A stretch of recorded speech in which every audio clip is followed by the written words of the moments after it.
વિરોધ નોંધાવી રહેલા પૂર્વ આર્મી જવાનોને પોલીસ ઢસડીને ઉઠાવી ગઈ।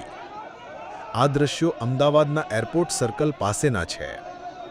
પૂર્વ સૈનિકો દ્વારા પડતર માંગણીઓને લઈને ઓપરેશન અનામત આંદોલન ચાલી રહ્યું છે, જ્યાં ગાંધીનગરમાં પૂર્વ સૈનિકો અને ગુજરાત પૂર્વ સૈનિક સંગઠન દ્વારા મહારેલી યોજાય તે પહેલાં 50થી વધુ પૂર્વ સૈનિકોની અટકાયત કરવામાં આવી હતી, જેથી તેમને છોડાવવા બપોરે 2:30 વાગ્યાની આસપાસ આશરે 1000થી 1500 જેટલા પૂર્વ આર્મી જવાનો અમદાવાદ આવ્યા હતા અને એરપોર્ટ સર્કલથી ઇન્દિરા બ્રિજના રસ્તા પર 2 કલાક સુધી ચક્કાજામ કર્યો હતો।